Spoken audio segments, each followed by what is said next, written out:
our eggs are like chickens, I guess. My lips were huge. And then, do you remember that? It was like so bad. Sausages. All these things as a dad just going through your mind, and you get happy. You're on this roller coaster, then you come back to reality. You're like, how are we going to pay for this? How are we going to do this? How are we going to do that? Pause.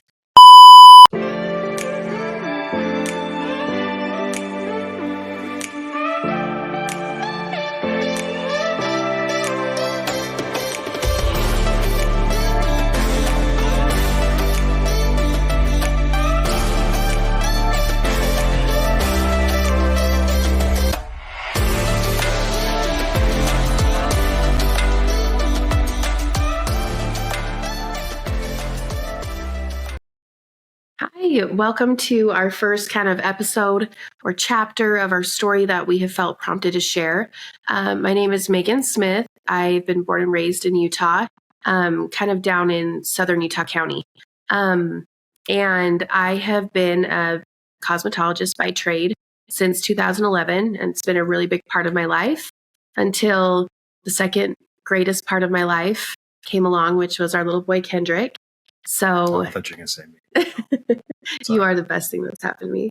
Okay. But anyways, so yeah, I kind of stepped back from my trade. I'm not doing it full time since I had our first little boy, our little child, Kendrick. And anyways, yeah, Andrew and I have been married for about a little over 8 years. And so I'm, my name's Andrew Smith. I'm from Kansas, 32 years old. If that matters. I've moved out here, about 10 years ago. And then I met this beautiful girl. She has changed my life for the better. And we have, our little boy and then our two little new ones also on the way, or here. Not on the way. They're in the NICU, but they're on their way home eventually. But I like to, I do marketing for a living. And I've been doing that for about 8 years as well. And so, love doing video and all these things like this. So I have a podcast as well that I have some friends out here in Utah. But happy you guys are here, and let's go ahead and jump into it. Okay. So, like I said, we have a little boy who's almost 2 years old, and with us starting a family, I guess in the Utah world, starting a family a little older, we knew that we wanted to kind of have our kids a little bit closer together. And so this last August, when our little boy turned a year old, we started talking about, okay, when do we want to start doing IVF again? At that time, we had three more embryos that were frozen to use. And anyways, so we knew we were going to transfer one of our boys. We have 2 boys and a girl at that time. And our little girl embryo is a mosaic embryo. We're going to jump into that another time because that will be another big topic, another journey, amazing experience that happened with that. But anyways, so we knew we were going to use our little boy. And so we started IVF takes months to do the whole process. It takes time to schedule the appointments. Sometimes the fertility clinic can't get you in right away. So we knew around his 1-year-old birthday that we needed to start making plans. And so we booked our appointment, and I started having to redo all the tests again. And during my, it's called a water ultrasound, but during that water ultrasound, we found out I had a couple small uterine polyps, which I never had before, but that was kind of a surprise. And so with fertility, they want to give you your very best chance to get pregnant. So even though they were extremely small, they did not want to transfer an embryo into my uterus unless it was perfect. So November came around, and we had that scheduled, and I was starting to prep my body for IVF again. And we went, and I had that polyp surgery removal. And during that time, Andrew and I, like I said, we knew we were going to transfer our little boy embryo. And we have always loved the name Maxwell. And so that was something we were considering, naming this little boy that we were going to transfer if it worked. And we did the polyps, I started all my shots, all my medications, and we were scheduled to do our embryo transfer December 15th.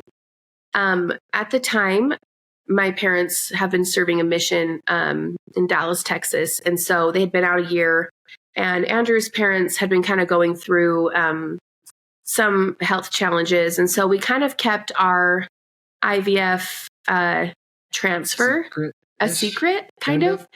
And we just didn't want to, I didn't know if it was going to work this time. Andrew and I had a lot of anxiety, maybe more me too. I had to get a new doctor this time, and there were just a lot of things that were different than when we did IVF with Kendrick. And so it worked the first time with our first boy. And so I was like, what are the chances it's going to work the first time again? And there was just a lot of uncertainty. So we were just praying so hard that this time was going to work. So December 15th rolls around, and like I said, no one knew we were doing this. And we go in for our embryo transfer. And when you go in for your transfer, they will always take a picture of your embryo. So they know which embryo they're going to unfreeze because it's been frozen for a couple years now. And they take a picture of it. And it's really cool. So when you look at the picture, we're going to pull it up here. There's like an outer circle, which is like the cell. Cell. I don't know. Shell, cell. I don't know. I don't know all the technical scientific names, but all of the embryo was inside of that. And as they unthaw, they want to see something called hatching. So like, yeah, our eggs are like chickens, I guess. But anyways, the embryo will hatch out of that outer cell.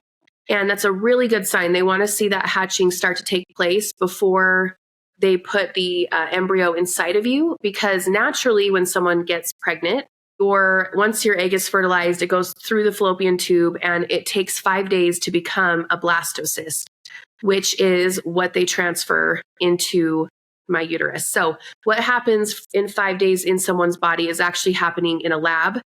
And so once it gets to that blastocyst stage, it needs to hatch out of that cell to attach to your uterine wall.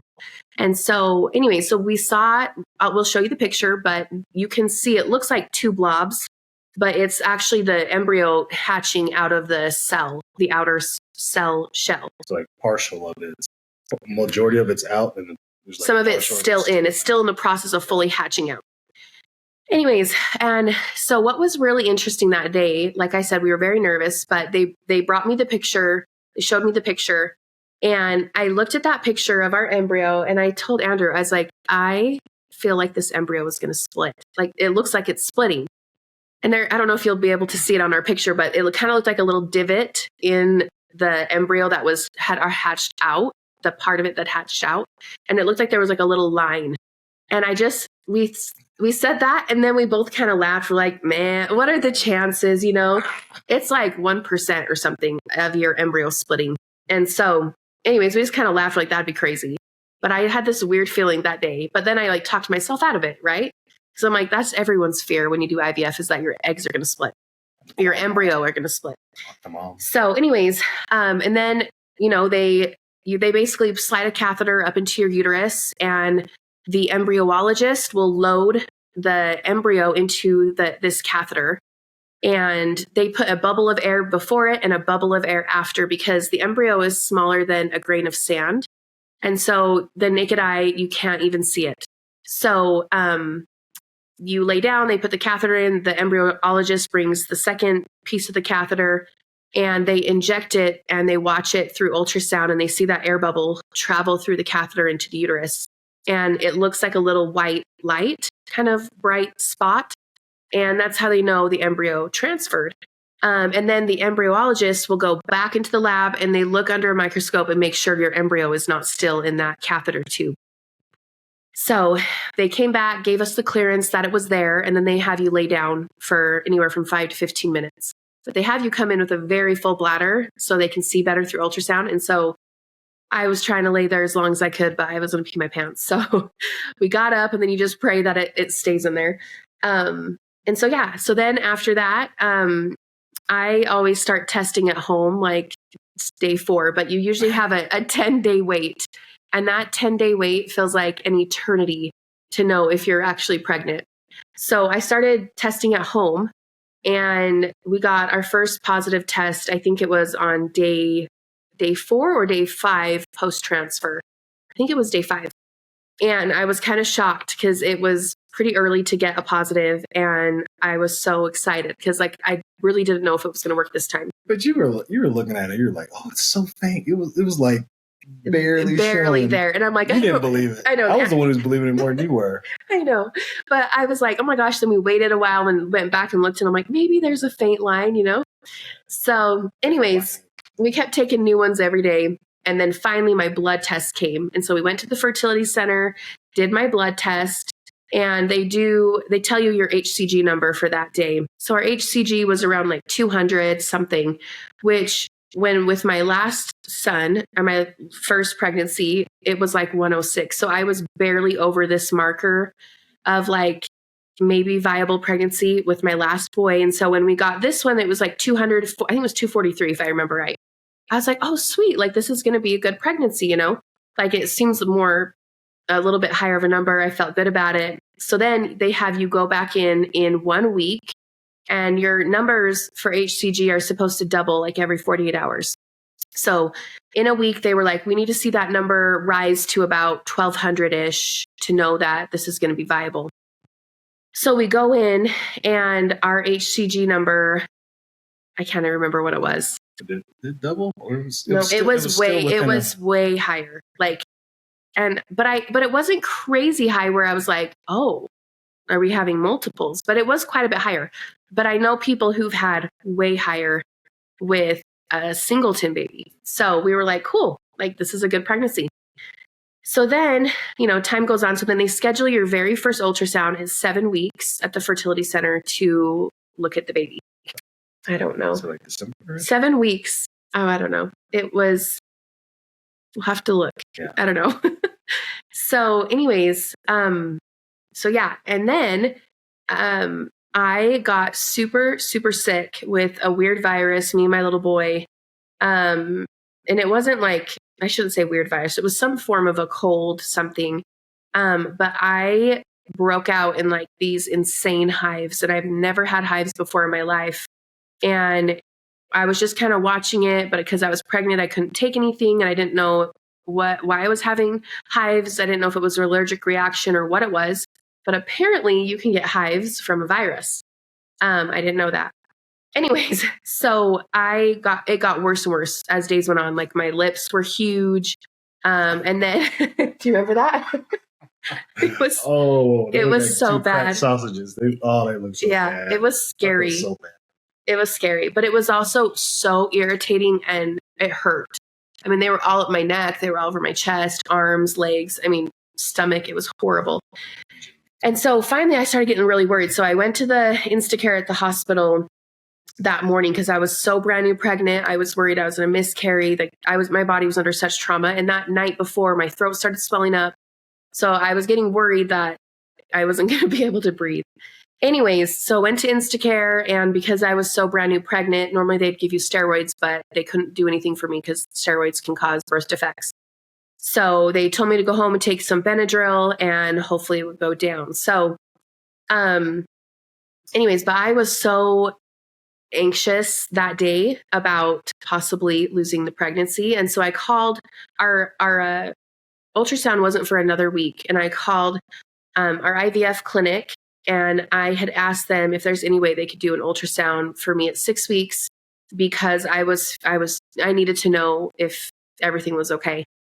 Also at that time, which was horrible timing, my husband had to go out of town on a work, what was it called? A conference thing. And so he watched my little boy because he was sick that morning too. So he couldn't come to the fertility clinic. And he watched him that morning while I went to the Instacare and then ran up to the fertility clinic. And I was just praying that we were going to hear a heartbeat. Like 6 weeks is pretty early to hear a heartbeat. It's not always guaranteed.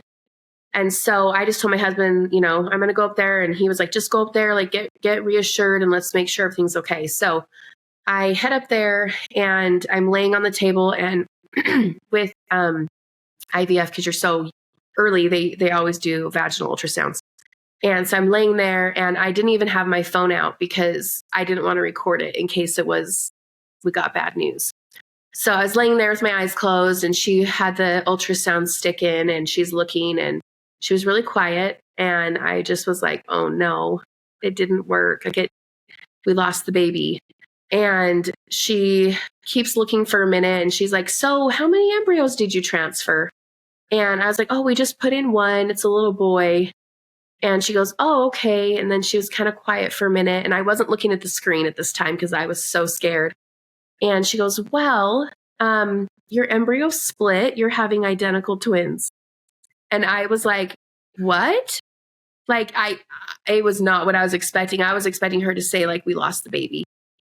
And then I'm like, oh my gosh, my husband isn't here. Like, let me hurry and record this, because like that was such huge news to not find out together. And we weren't even expecting that. So I pull out my phone and I start recording it. And I was speechless. Like there was so much that was running through my mind, and I couldn't believe it. So yeah, it was the most shock I've ever had. And I was so bummed that my husband wasn't with me when we found that out. Yeah. So that was crazy. And so I called my husband. I'm in the car crying after the thing, and he thinks we lost the baby. And I'm like, we are having twins. So, pause. We joked about, oh, well, if we did have twins, that'd be so cool, or that'd be crazy. Nah, that's not gonna happen. And then she calls me, and I'm just like, you're lying. My first reaction was like, you're lying. You're joking. This is a joke. And I would never lie about something like that. And that's what I told him. Like, I would never lie about this. And he's like, you're lying. You're lying.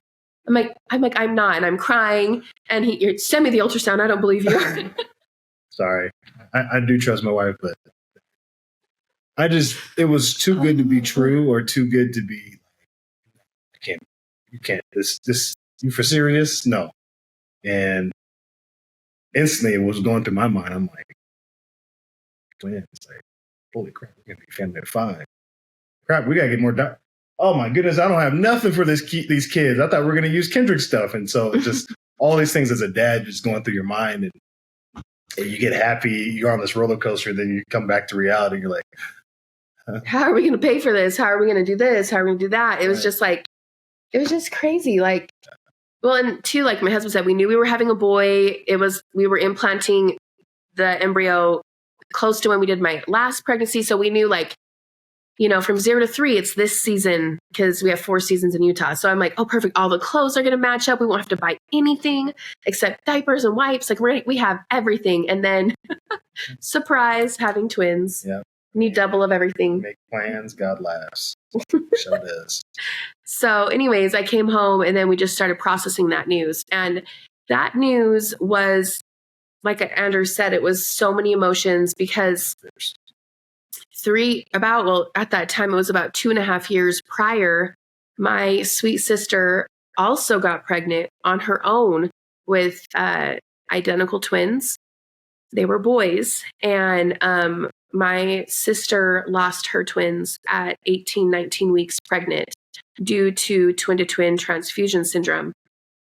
It's a common thing that happens with identical twins. I'm not going to go into a lot of detail about what that is. You can look it up. But so when I found out I was pregnant with identical twin boys, which, by the way, is not genetic, it's just like a freak thing that it happened to me and my sister, that we both had identical twins, but that were boys. But there was naturally a huge fear, because my family, we watched my sister go through such a heartbreaking journey. We watched her deliver them and bury them. And those sweet boys are such a big part of our family. But also, I like going through that, because my whole life I thought identical twins are so cool. And you just don't even understand how high risk identical twins are until you know someone who has them, or you are pregnant with them. And then you realize how extremely high risk identical twins are, because they share a placenta. And so it was this extreme joy and this extreme fear when we found out, because of what we saw my sister go through and that whole world. So of course, from then on, every appointment we just were like, oh my heck, holding our breath, every appointment, just praying and that everything would look normal, be normal, So until we had that one doctor's appointment, which was when I was 20 and a half weeks. So, and we'll jump into that on another episode. So thank you guys for hearing our story and hearing Megan explain of how we got to where we're at now. Tune in for episode 2. We want to keep you guys informed of what's going on and get you guys up to date and up to speed of where we're at currently with our little boys. But yeah, we made this because we feel like there's many people out there that are experiencing the same thing. And we kind of want to be another light that's on the hill for you guys, because we didn't really have too many resources. We found some support groups and some people that shared things, but they didn't really go into detail. And so we were able to get through this valley, and we're looking at a little bit at the peak right now. And so we're trying to help those that are still climbing. And so we hope you guys enjoyed this video, and see you guys on the next one. Thanks.